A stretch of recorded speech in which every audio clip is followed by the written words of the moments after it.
Hello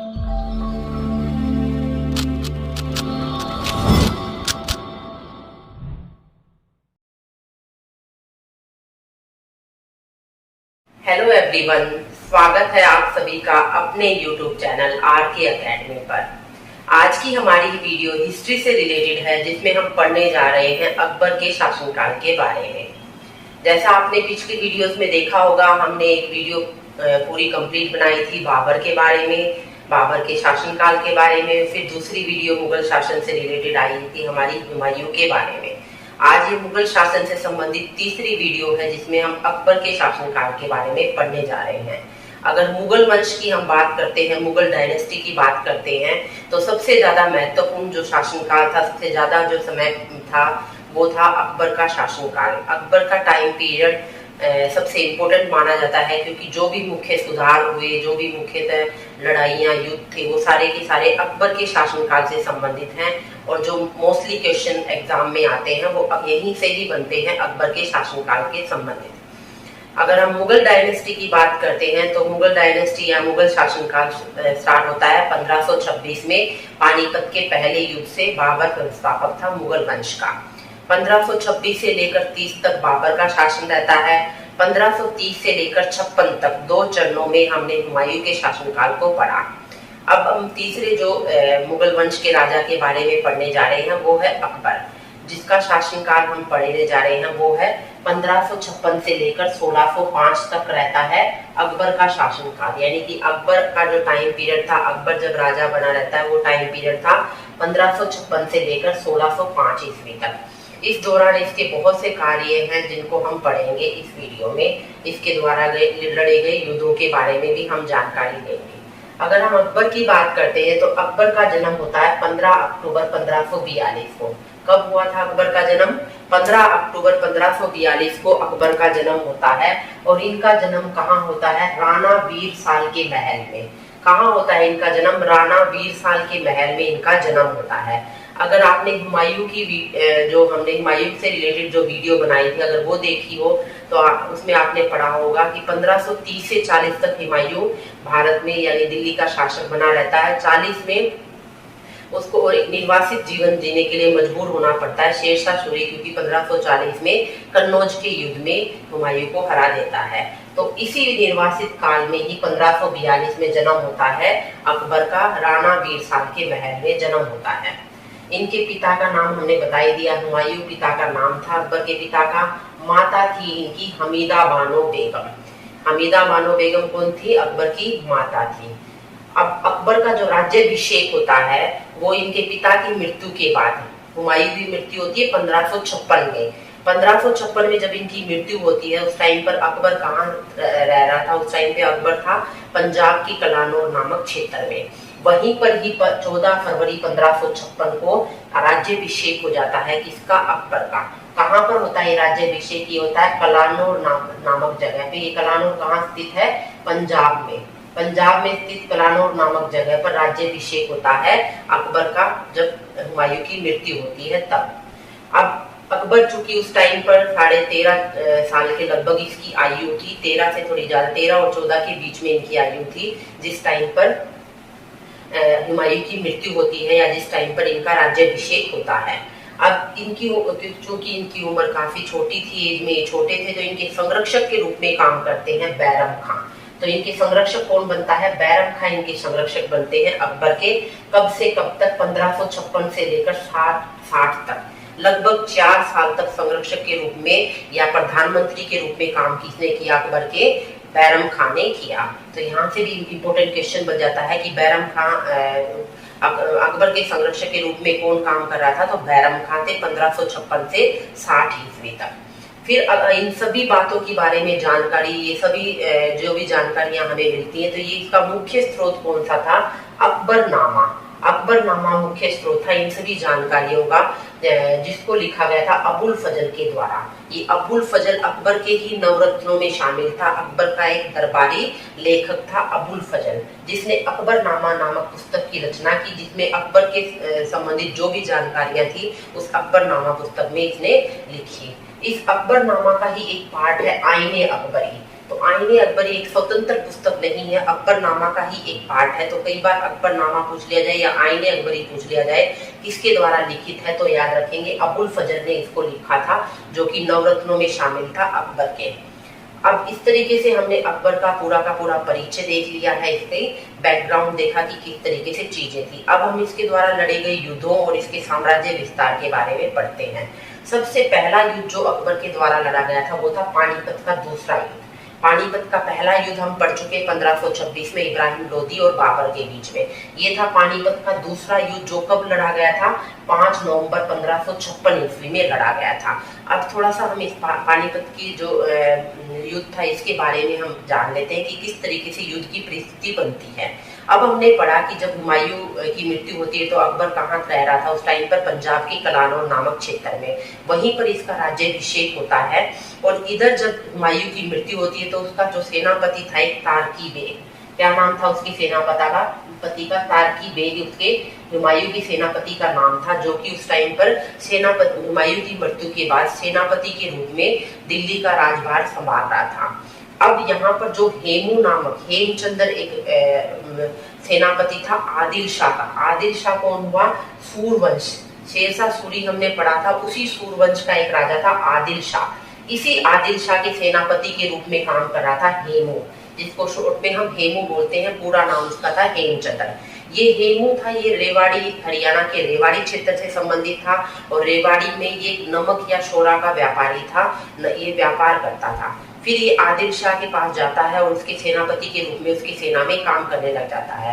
जब उसे पता चल जाता है कि हुमायूं की मृत्यु हो चुकी है और दिल्ली का जो शासन है वो खाली पड़ा है, यानी राजा वहां पर कोई नहीं है, तो उसी दौरान हेमू क्या करता है, दिल्ली पर आक्रमण करके तारकी बेग को हरा देता है। और तारकी बेग डरकर कहाँ भाग जाता है, ये डरकर चला जाता है पंजाब में, अकबर के पास चला जाता है पंजाब में कलानौर नामक क्षेत्र में। वहां जाकर वो बताता है कि हेमू ने किस तरीके से दिल्ली पर अधिकार कर लिया है और अब हम दिल्ली को नहीं जीत सकते। उसकी इस नकारात्मक बातों को सुनकर बैरम खान उसको वहीं पर मृत्यु के घाट उतार देता है, किसको, तारकी बेग को। और इधर से वो बैरम खान और अकबर दोनों ही दिल्ली के शासन पर अधिकार करने के लिए चल पड़ते हैं और यहाँ हेमू था जो वो दिल्ली पर अधिकार कर लेता है। तो इस तरीके से हम बात करते हैं तो मध्यकालीन भारत में पहला हिंदू शासक था या एकमात्र हिंदू शासक था हेमू, जिसने दिल्ली पर अधिकार किया था। जिस तरीके से हम मध्यकालीन मेडिवल हिस्ट्री को पढ़ रहे हैं तो मेडिवल पूरी हिस्ट्री में अगर हम ध्यान देते हैं मेडिवल हिस्ट्री में, तो दिल्ली पर मुख्यतः मुस्लिम शासकों का ही अधिकार रहता है। तो एकमात्र हिंदू शासक कौन था, हेमू था, जिसने दिल्ली पर अधिकार किया था मेडिवल टाइम पीरियड में। तो यहाँ पर जब दिल्ली पर हेमू रहता है और इधर से आते हैं पंजाब के कलानौर क्षेत्र से अकबर और बैरम खान, पानीपत नामक स्थान पर दोनों की सेना इकट्ठी होती है और दोनों के बीच युद्ध होने लग जाता है। युद्ध में स्टार्टिंग में हेमू का पलड़ा भारी रहता है, लेकिन किसी वजह से हेमू की आंख में आके तीर लग जाता है और वो हाथी से गिर जाता है। तो इसी क्रम में उसकी सेना में भगदड़ मच जाती है और ये अफवाह फैल जाती है कि हेमू मारा गया। तो इस तरीके से क्या है, बैरम खान के नेतृत्व में लड़ा गया पानीपत के दूसरे युद्ध में अकबर की विजय होती है और अकबर दोबारा से मुगलों का शासन हो जाता है दिल्ली पर। तो इस तरीके से दिल्ली पर अधिकार हो जाता है मुगलों का। अब दिल्ली पर अधिकार हो गया तो 1556 और 60 के बीच में बैरम खान प्रधानमंत्री और संरक्षक के रूप में एक महत्वपूर्ण भूमिका निभाते हैं और बैरम खान की मृत्यु होती है 1560 ईस्वी में। अब जो बैरम खान थे, पानीपत के दूसरा युद्ध लड़ने के बाद इनका महत्व काफी बढ़ जाता है और हर जगह में ये इंटरफेयर करने लग जाते हैं अकबर के शासनकाल में। अकबर के हर शासन के जो भी डिसीजन से उनमें इंटरफेयर करने लग जाते हैं बैरम खान। अब अकबर को लगता है कि वह इतना बड़ा हो चुका है कि वो अब अपनी शासन खुद चला सकता है। इसी क्रम में वो बैरम खान के सामने 3 शर्तें रखता है। या तो वह मक्का चला जाए, बैरम खान को उसने बोला या तो वो मक्का जाके मक्का यात्रा करे और मक्का जाके अपना जीवन बाकी का जीवन बिताए, या फिर वो किसी भी प्रांत में जाकर उसके सूबेदार के रूप में प्रांत की जिम्मेवारी निभाए, या वो सुरक्षा सलाहकार के रूप में काम करे अकबर के साथ। लेकिन जो बैरम खान था उसने मना कर दिया और मक्का जाने की यात्रा को उसने ऑप्शन के रूप में चुना। अब मक्का जाते समय बैरम खान की हत्या कर दी जाती है मुबारक खान के द्वारा। मुबारक खां नामक एक व्यक्ति के द्वारा बैरम खां की हत्या कर दी जाती है मक्का जाते समय। कहां पर? गुजरात में पाटन नामक जगह पर। गुजरात में पाटन नामक जगह पर हत्या कर दी जाती है किसकी? बैरम खां की। कब? 1560 में। अब इसकी मृत्यु के बाद इनकी जो पत्नी थी सलीमा बेगम, उनके साथ निकाह कर लेता है कौन? अकबर। और उनके पुत्र अब्दुल रहीम खाने खाना थे। उनको खाने खाना की उपाधि तो बाद में मिलती है। अब्दुल रहीम को वो पढ़ा लिखा कर अपने जो राज दरबार में नवरत्नों की श्रेणी में पहुंचाता है कौन? अकबर। तो इस तरीके से बैरम खां का पतन हो जाता है और बैरम खां की मृत्यु होती है 1560 में। अब 1560 में अब स्वतंत्र हो जाता है कौन? अकबर। लेकिन फिर भी यहाँ पर एक और चीज उभर के आती है इसके शासनकाल में, जिसको हम बोलते हैं पर्दा शासन या पेटीकोट शासन। पर्दा शासन या पेटीकोट शासन का समय रहता है 1560 से लेकर 1562 को। अब हम इसको पर्दा शासन या पेटीकोट शासन क्यों कह रहे हैं? क्योंकि इस दौरान महिलाओं का प्रभुत्व रहता है या महिलाओं का पूरा प्रभाव रहता है अकबर की हर नीतियों में, हर उसके शासन के चीजों में। तो अब महिलाओं का शासन प्रभुत्व किस तरीके से रहता है? देखिए, जो इनकी धाई माँ थी, जिन्होंने इनकी बचपन में इनकी जान बचाई थी, धाई माँ थी इनकी माहम अंगा। जो धाई माँ इनकी होगी माहम अंगा, और उनकी ही पुत्री थी जीजी अंगा, और इनके महामंगा के पुत्र थे आदम खां। इन तीनों का शासन पर प्रभुत्व बढ़ता चला जाता है। इसी को ही बोला जाता है पेटीकोट शासन, जिसका समय था 1560 से लेकर 62 तक। अब जो आदम खां था वो इतनी क्रूर हरकतें करता है कि वो हर किसी को परेशान करना और धन दौलत लूटना, इस तरीके के काम वो आदम खां करने लग जाता है। मालवा के युद्ध में भी जो भी धन दौलत उनको लूट के रूप में मिली थी, उस पर अकेला कब्जा कर जाता है आदम खां, जबकि वो दरबार में किसी तरीके से कोई भी हिस्सा नहीं देता है अकबर को उस लूट के धन में। तो इस बात से काफी नाराज होता है अकबर, और कुछ और हरकतों की वजह से 1562 में आदम खां की हत्या करवा देता है अकबर, और इसी दुख में महामंगा थी उनकी माता, उनकी भी मृत्यु हो जाती है। तो इस तरीके से 1560 से 62 के समय को पेटीकोट शासन बोला जाता है। अब 1562 ईस्वी में आकर बिल्कुल स्वतंत्र हो जाता है अकबर, और 1562 के बाद अपने स्वतंत्र रूप से अपने साम्राज्य विस्तार या अपने शासन की नीतियों को वो चलाने लग जाता है। अब हम इसके साम्राज्य विस्तार को पढ़ते हैं। तो सबसे पहला आक्रमण जो किया गया था अकबर के द्वारा साम्राज्य विस्तार के लिए, वो था 1561 में। इस पर किया गया था? मालवा पर किया गया था 1561 ईस्वी में। उस टाइम पर मालवा पर किसका शासक था? बाज बहादुर नामक एक राजा का शासक था मालवा पर। और बाज बहादुर, और यहाँ से इस युद्ध का नेतृत्व कौन कर रहा होता है? आदम खां। जिन आदम खां के बारे में हमने पढ़ा, धाई माँ के पुत्र थे आदम खां, ये नेतृत्व कर रहे थे इस मालवा युद्ध का। और इसी मालवा युद्ध से बहुत सारा धन दौलत प्राप्त करके ये आदम खां अपने पास रख लेता है। तो पहला युद्ध अकबर के द्वारा जो लड़ा गया या अकबर के नेतृत्व में उसके सेनापति के द्वारा लड़ा गया, वो कौन सा था?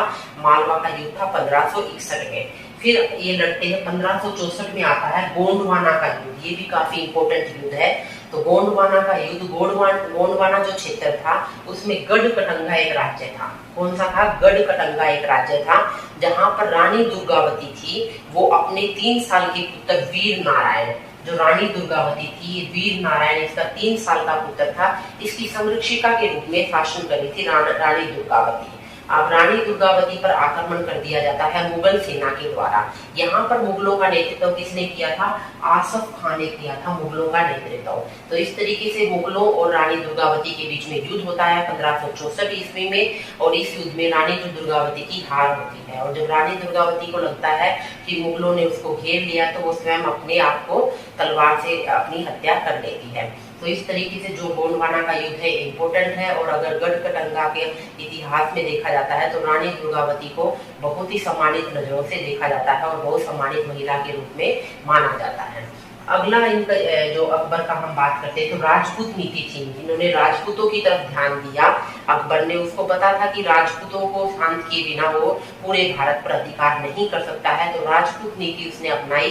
कुछ राजपूतों ने उनकी स्वेच्छा से अधीनता स्वीकार की, कुछ पर उन्होंने आक्रमण किया और कुछ को उन्होंने अपने मुगल साम्राज्य में मिला दिया। इस तरीके से कुछ नीतियों के थ्रू पूरे के पूरे राजपूत शासकों को इन्होंने अपने अधीन कर लिया था। तो सबसे पहला पूछा जाता है कि सबसे पहला राजा कौन था या किस क्षेत्र का राजा था जिसने अकबर की अधीनता स्वीकार की थी? तो सबसे पहले आमेर के राजा थे। कौन थे? राजा भारमल, जिनको बिहारी मल भी बोला जाता है।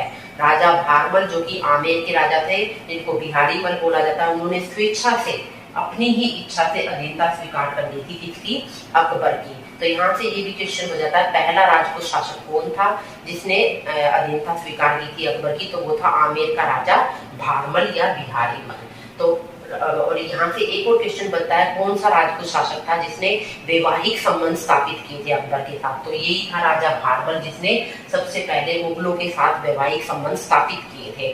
तो इसने क्या किया? अपनी बेटी थी, इसकी बेटी हरकाबाई, जिसको इतिहास में तो हरकाबाई बोला जाता है, लेकिन जब हम सीरियल वगैरह या मूवी आती है तो उसमें इसको जोधाबाई का नाम दिया गया है। तो उससे विवाह कर दिया गया था अकबर का। किसकी बेटी थी हरकाबाई? राजा भारमल की पुत्री थी हरकाबाई। उसका विवाह होता है अकबर के साथ, जो कि मुगलों के साथ किया गया पहला वैवाहिक संबंध था राजपूतों की तरफ से। अब जो राजा भारमल के पुत्र थे भगवान दास, और भगवान दास के पुत्र थे मान सिंह।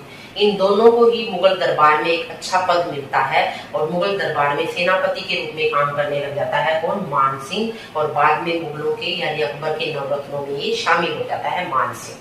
अब अगला जो इम्पोर्टेंट राजपूत आता है, राजपूत जो राज्य था वो था मेवाड़।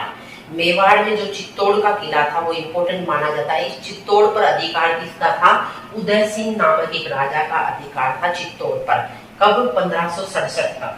1567 ईस्वी में 1567 में अकबर के द्वारा इस पर आक्रमण किया गया और उदय सिंह घबराकर अपना राज्य छोड़कर भाग जाता है और इस पर मुगलों का अधिकार हो जाता है 1567 में। किस पर? मेवाड़ पर। लेकिन 1572 ईस्वी में इसका जो पुत्र था उदय सिंह का पुत्र राणा प्रताप, जिसको हम बहुत फेमस राजा के रूप में माना जाता है राजपूतों में, राणा प्रताप 1572 में वापिस से मुगलों से अपना चित्तौड़ का किला हासिल कर लेता है।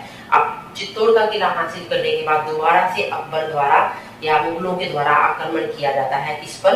राणा प्रताप पर। तो एक फेमस युद्ध लड़ा जाता है 1576 में, जो इसको बोला जाता है हल्दी घाटी का युद्ध।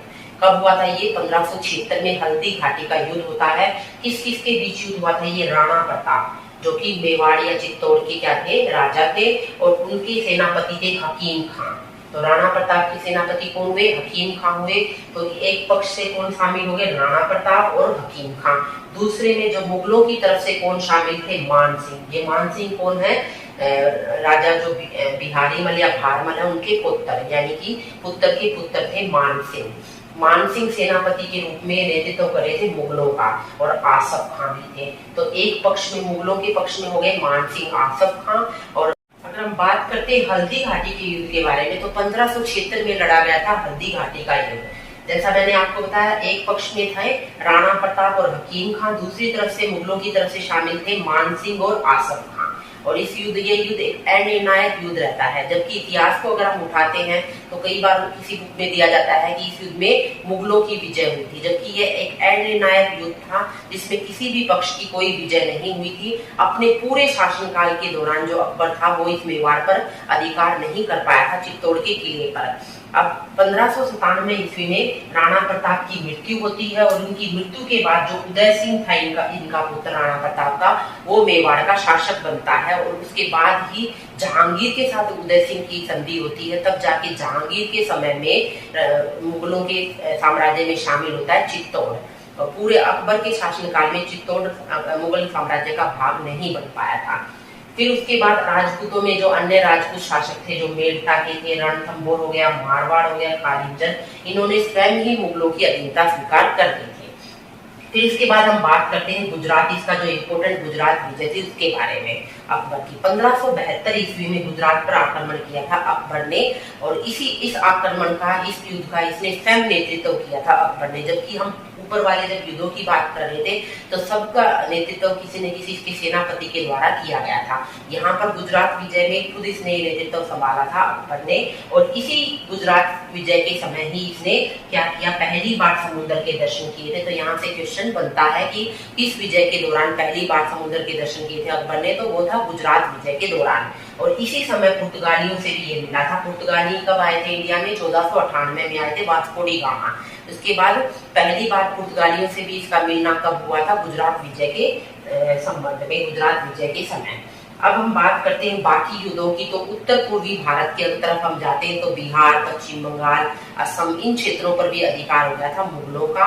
और उत्तर पश्चिम भारत में बात करते हैं तो यहाँ पर कश्मीर, पंजाब, अफगानिस्तान में काबुल, कंधार और पाकिस्तान के हिस्से पर अधिकार हो गया था मुगलों का। तो इस तरीके से भारत के लगभग हिस्से में मुगलों का अधिकार हो गया था। एक विशाल साम्राज्य की स्थापना की गई अकबर के द्वारा। अभी तक दक्षिण भारत का अभियान शुरू नहीं किया गया था अकबर के द्वारा। हम दक्षिण भारत के अभियान के बारे में पढ़ते हैं जो अकबर के द्वारा शुरू किया गया था। खानदेश, दौलताबाद, अहमदनगर व असीरगढ़ पर अधिकार किया था दक्षिण भारत में। किसने? अकबर ने। किस किस पर? खानदेश पर, दौलताबाद पर, अहमदनगर। अहमदनगर पर उस टाइम पर किसका शासन था? चांद बीबी नामक एक शासिका थी जो मुस्लिम शासिका थी, उसका शासन था अहमदनगर पर, जिसको दक्षिण भारतीय इतिहास में काफी इंपोर्टेंस प्राप्त है चांद बीबी को। तो इस पर भी इन्होंने अधिकार कर लिया था। और असीरगढ़ का किला या असीरगढ़ पर आक्रमण इंपोर्टेंट है क्योंकि यह मुगलों के द्वारा किया गया या अकबर के द्वारा किया गया, अकबर के शासनकाल के दौरान किया गया लास्ट आक्रमण था असीरगढ़ के किले पर। कब किया गया था ये? 1601 ईस्वी में किया गया था असीरगढ़ के किले पर आक्रमण अकबर के द्वारा। अब कहा जाता है कि असीरगढ़ के किले के आक्रमण के दौरान इनको बहुत सारी धन दौलत और लाभ हुआ था इनको, क्योंकि जो असीरगढ़ का किला था उसको खोलने के लिए जो चाबियां भी बनी हुई थी वो भी सोने की बनी हुई थी।